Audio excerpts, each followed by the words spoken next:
C'est normal de se sentir seul après une rupture amoureuse, mais c'est très désagréable. Et dans cette vidéo, je ne vais pas te conseiller de passer du temps avec tes amis, avec tes proches, même si bien sûr ça peut aider. Moi, je veux parler de ce moment où on se retrouve seul chez soi après avoir passé du temps avec les gens, ou dans une journée où on ne peut pas passer du temps avec ses proches. Il y a ces moments où on se retrouve seul. Et je pense que même en vivant avec d'autres gens, on peut ressentir cette solitude malgré nous et malgré la situation.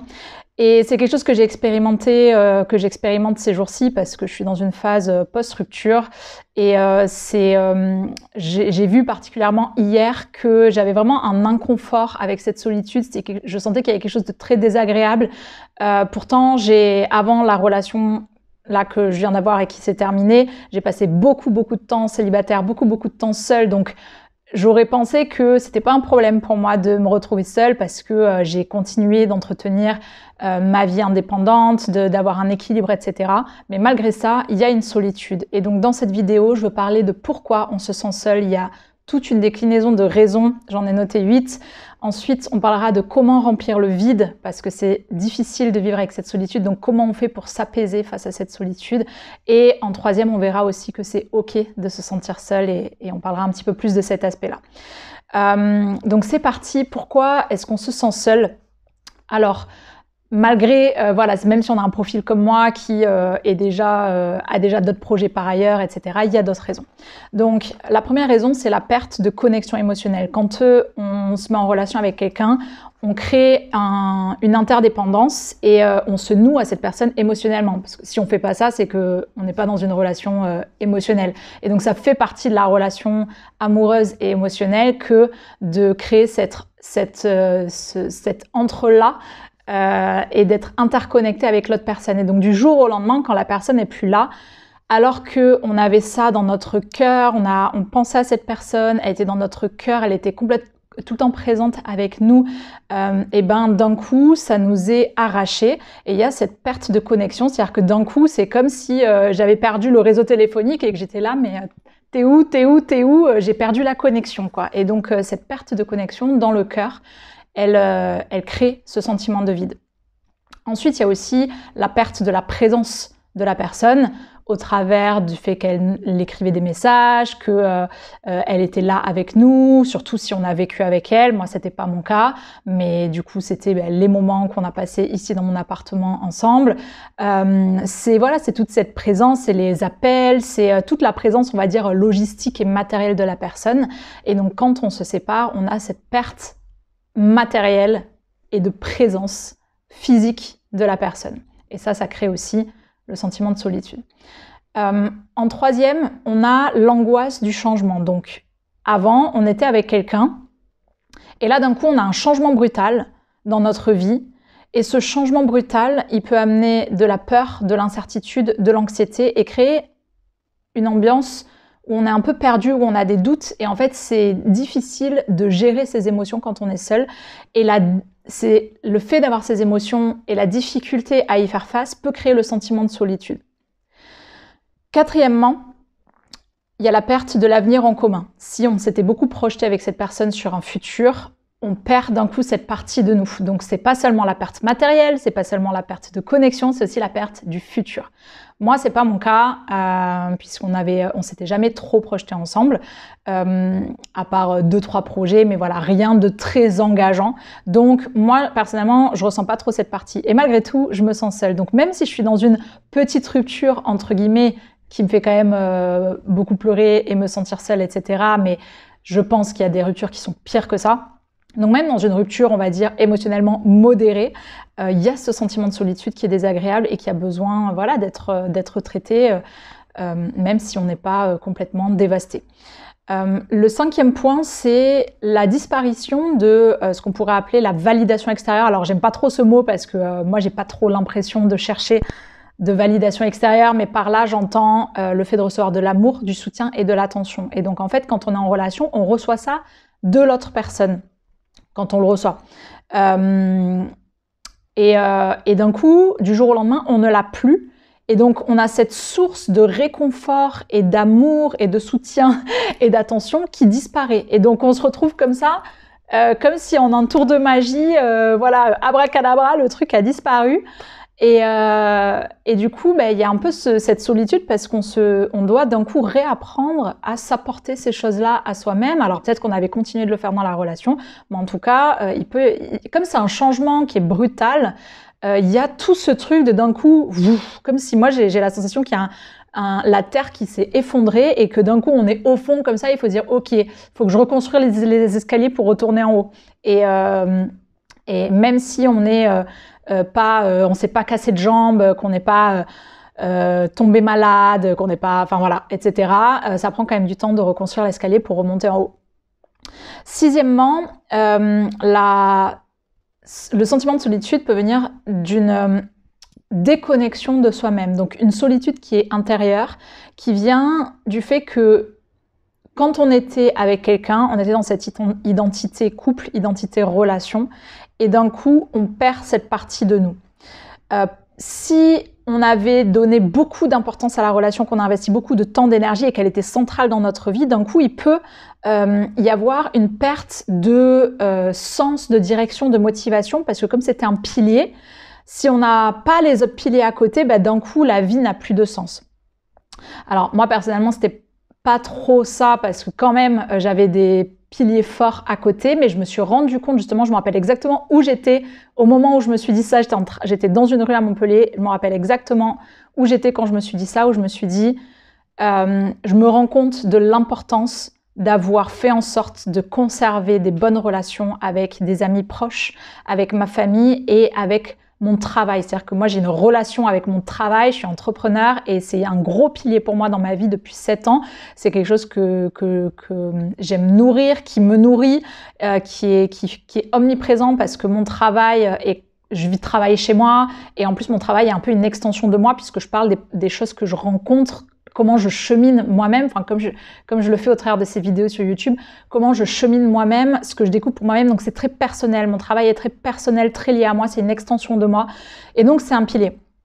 Et le premier jour après la séparation, je me suis dit heureusement que j'ai ça, parce que ça me permet d'avoir ce sentiment que j'ai une branche à laquelle me raccrocher. Donc même si je suis tombée, j'ai pu me raccrocher à la branche et je suis pas complètement par terre. Et je sais que je vais pouvoir me concentrer là-dessus et que ça me nourrit et que émotionnellement, ça fait une forme de présence.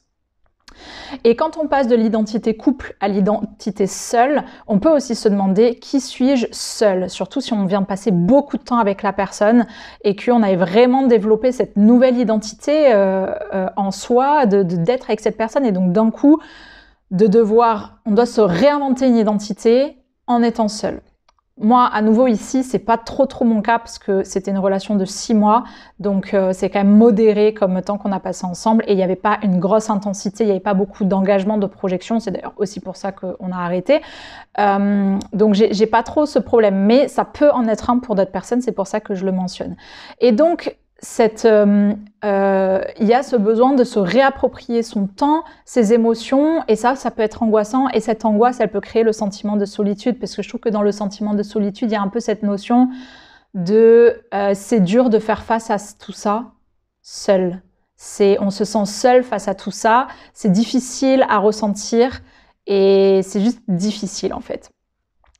Et donc pour terminer dans cette solitude intérieure, cette déconnexion de soi-même, moi j'ai remarqué hier quand j'ai ressenti ce sentiment de solitude, alors déjà je veux mentionner que moi les émotions les plus compliquées arrivent après 17h.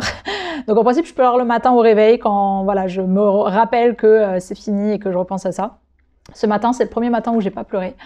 Et en principe c'est après 17h, donc je pense que c'est quand la journée est passée, donc déjà la nuit se rapproche et je pense que la nuit est un peu anxiogène et aussi on a passé toute la journée, donc notre jauge énergétique elle s'est un peu vidée et je pense quand on est plus fatigué on est plus vulnérable aussi à ces émotions. Mais n'empêche que c'est aussi là qu'elles refont surface et il y a besoin pour guérir de leur donner de la place et de les traiter. Et quand j'ai ressenti ça hier, je me suis rendu compte que j'avais passé la journée à écouter beaucoup de tirages de tarot sur YouTube. Donc ça, c'est quelque chose que je fais. C'est une forme d'addiction et d'obsession et un remède que j'ai trouvé, mais qui n'est pas forcément très sain quand j'ai du mal à gérer mon anxiété. et ma solitude, j'écoute des vidéos et j'écoute des vidéos de tirage de tarot parce que les tirages de tarot donnent des messages souvent positifs du style oui, il regrette, tu lui manques, etc. Ou du style c'était bien que ça se termine avec lui, mais tu vas bientôt rencontrer quelqu'un et ça va être incroyable. Et donc d'avoir quelqu'un qui nous dit ça, même si c'est vrai ou c'est pas vrai, on n'en sait rien, ça fait du bien parce que ça rassure. C'est une façon de se rassurer. Mais je me suis rendu compte que j'avais passé la journée à beaucoup être centrée sur la personne avec qui c'est terminé et à me demander comment est-ce que lui, il le vit, est-ce que c'est dur pour lui aussi, qu'est-ce qu'il ressent, est-ce qu'il regrette, voilà, j'étais très centrée sur qu'est-ce qui se passe pour lui. Et est arrivée la fin de la journée où je me suis rendu compte que voilà, j'avais eu ce comportement toute la journée qui m'avait pas forcément fait du bien et où je me sentais seule. C'est vraiment la pensée qui m'est venue. Je me suis dit, je me sens seule, c'est dur, je sens une solitude là. J'ai perdu le fil de ma pensée. Oui, je me suis rendu compte que j'avais passé la journée à être centrée sur quelqu'un d'autre que sur moi. J'avais passé la journée à me demander comment est-ce que lui, il se sent. Et je pense que c'est aussi pour ça que j'ai ressenti cette solitude.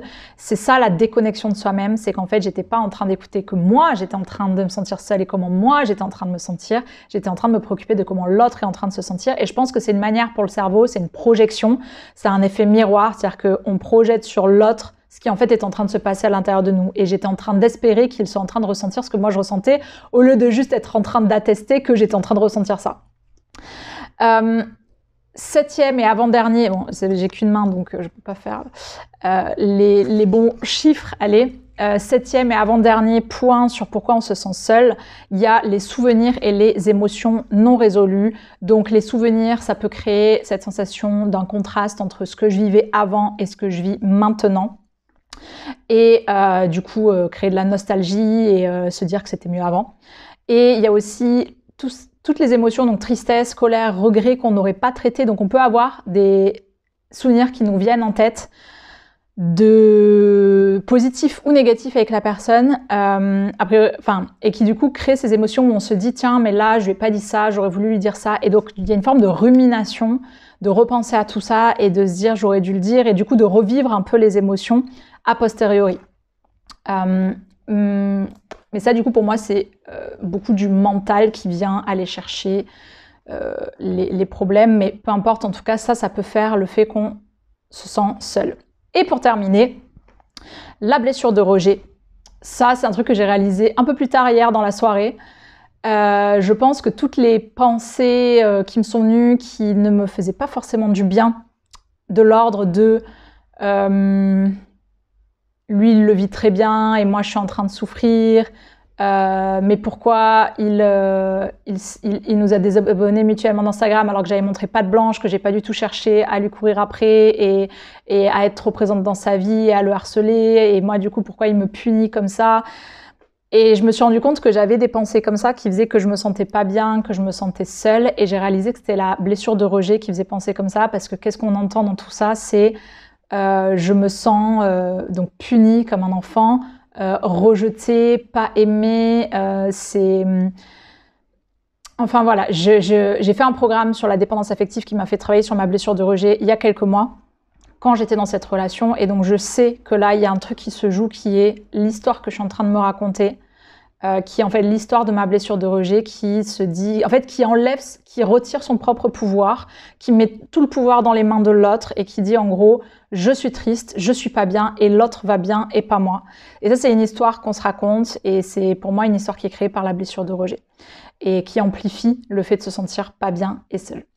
Voilà pour les raisons pour lesquelles on se sent seul. Maintenant, comment est-ce qu'on remplit le vide ? Pour moi, le premier truc à faire, et c'est ce que j'ai fait hier dès que j'ai compris que j'avais trop tourné mon attention vers lui et pas sur moi, c'est se poser sur son canapé, s'asseoir sur son canapé, sentir les émotions, pleurer et se lamenter. C'est-à-dire que moi, je suis sur mon canapé comme ça, et je me dis, je me sens seule, et je pense à la personne, et je pense au fait que je me sens seule, et je pleure. Et j'essaye vraiment de maintenir les pleurs le plus longtemps possible, les sanglots. tu sais, quand ça fait cette contraction là dans le cœur et que tu sais, ça contracte et ça tient, et après tu fais et ben, voilà, je me pose avec ça et je le vis. Et en fait, ce qui se passe à chaque fois, c'est qu'après cette contraction, il y a toujours un relâchement. Et je trouve que dans ce relâchement, on se sent mieux. C'est vraiment le « Ah ben ça va mieux ». Et en fait, pendant toute la journée, j'avais pas forcément écouté ce truc-là. J'avais préféré penser à autre chose parce que j'ai tendance à me dire que si j'y pense trop, je vais trop me lamenter et je vais être encore plus triste. Mais en fait, donner la place à ça, ça permet de l'évacuer plus vite. Donc ça, c'est la première chose à faire. La deuxième chose à faire, ça c'est plus pour les personnes qui ont l'impression de manquer de sens d'un coup sans cette relation, qui ont peut-être passé beaucoup de temps avec cette personne, c'est de se raccrocher aux autres pans qui ont du sens, donc le travail, etc. Après, moi, voilà, je suis pas à dire qu'il faut ne faire que ça et s'évader complètement, parce que si, du coup, comme moi hier, au lieu d'être centrée, au lieu de donner de la place un peu aux émotions, de toujours vouloir penser à autre chose, qu'au positif, et ben en fait, ça revient, quoi. C'est-à-dire qu'à la fin, à 17h, je me sentais pas bien, je me sentais seule, je sentais un inconfort à l'intérieur de moi, parce que ça a besoin de sortir, ça a besoin d'être traité. Mais bah après, ça fait aussi du bien et ça donne du répit de faire autre chose, de s'évader, moi, le travail me permet ça, parce que du coup, je suis focus sur une tâche et donc je suis dans ma tâche pendant que je suis en train de la faire. Et se raccrocher aux autres pans, ça permet de se rappeler que la relation n'était pas toute notre vie, on a d'autres choses qui nous permettent d'être épanouis et on peut se raccrocher à ça.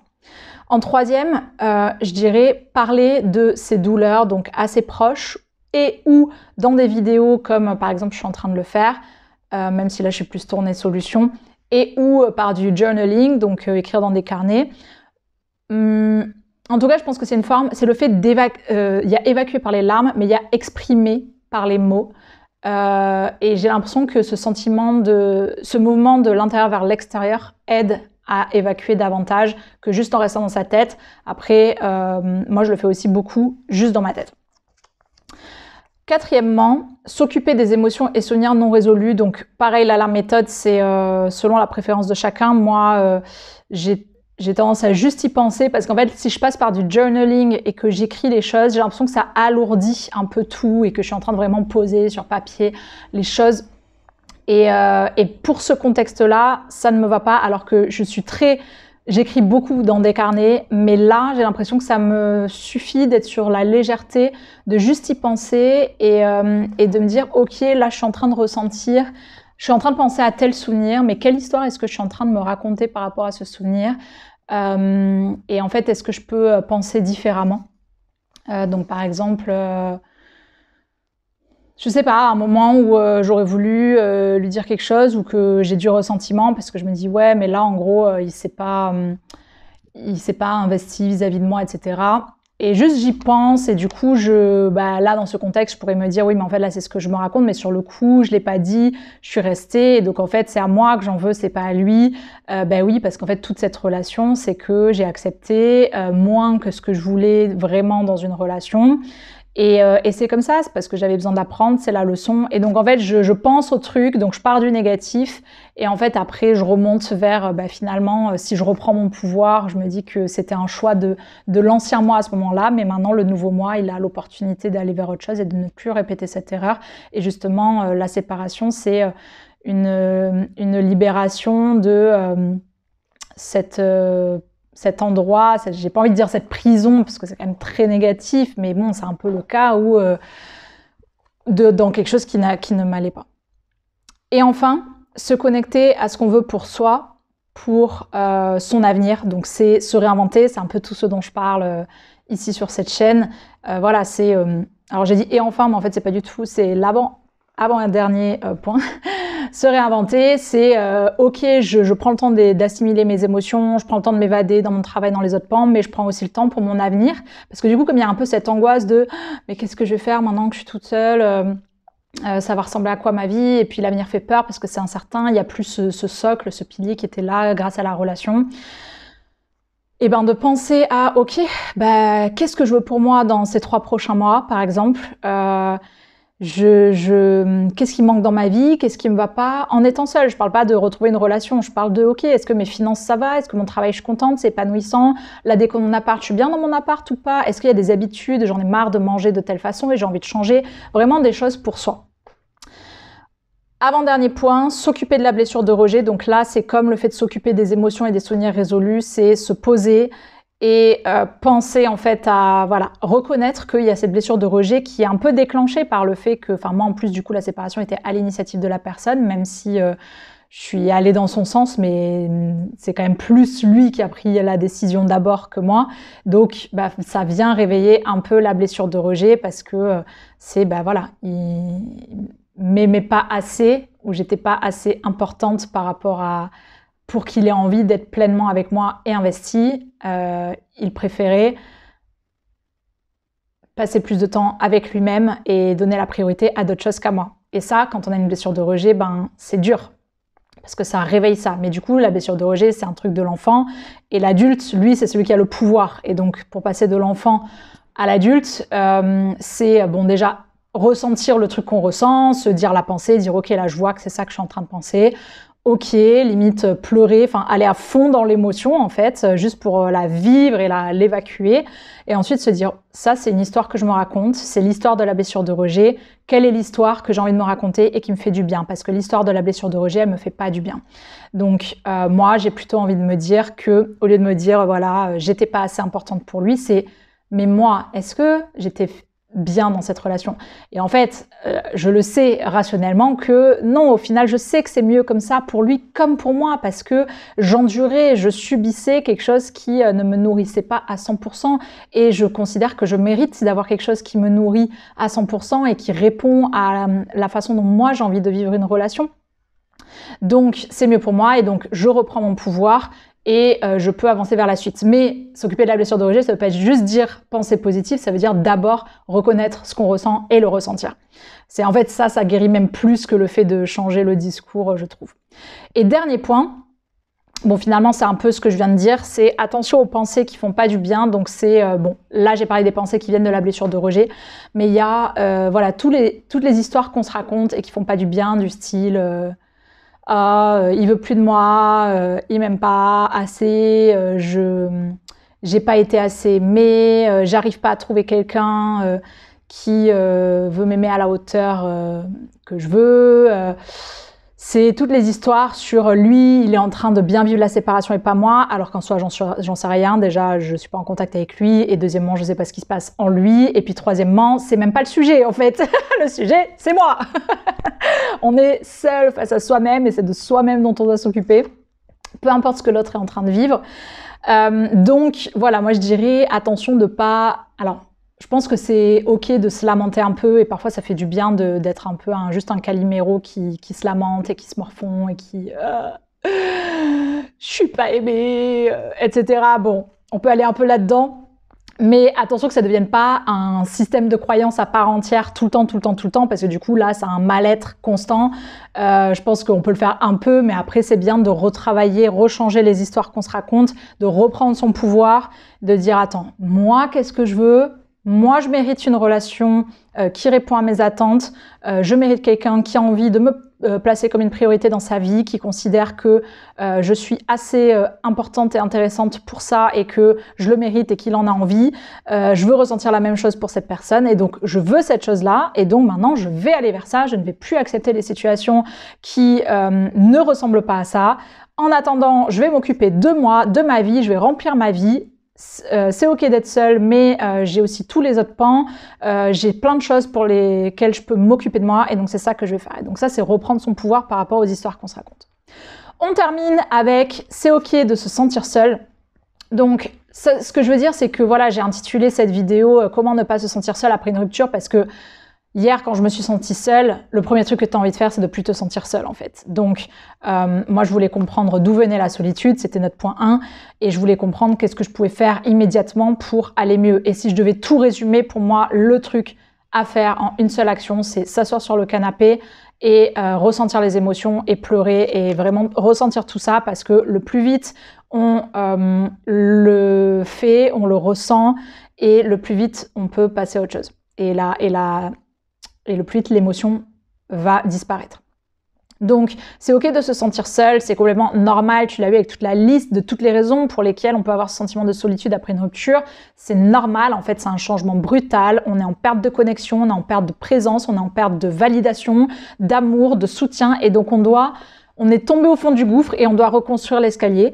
Et l'escalier, c'est réapprendre à se réapproprier son temps, ses émotions, se donner l'attention à soi-même au lieu de se dire lui, comment est-ce qu'il est en train de se sentir, c'est moi, comment est-ce que je suis en train de me sentir. Du coup, s'asseoir avec ses émotions, les ressentir, c'est se dire qu'est-ce que je veux pour mon avenir, je suis qui aujourd'hui, qu'est-ce que je veux pour moi, c'est une nouvelle page, je peux me réinventer, je peux renaître, je reprends le pouvoir, qu'est-ce que je veux pour moi. Mais il faut, voilà, pas précipiter les choses, c'est une rupture amoureuse, ça demande un deuil de la relation et donc il faut prendre le temps de guérir. On peut pas tirer sur la salade pour qu'elle pousse plus vite, j'adore cette expression. Il faut vivre le deuil de la relation sans se précipiter pour passer à autre chose. Donc s'asseoir avec ses émotions, pleurer et accepter que c'est normal en fait de vivre ça, ça fait partie du deuil et que c'est une étape importante, c'est une étape de transition, on peut pas tout de suite se téléporter dans l'après. Parce que y a des processus à l'intérieur de nous, c'est comme ça, qui ont besoin d'être traités. Il y a un temps d'assimilation et on peut se concentrer sur autre chose, sur l'avenir, sur le positif, mais les émotions, c'est normal qu'elles soient là. Et plus on leur accorde d'attention, et plus la guérison, à mon avis, sera rapide.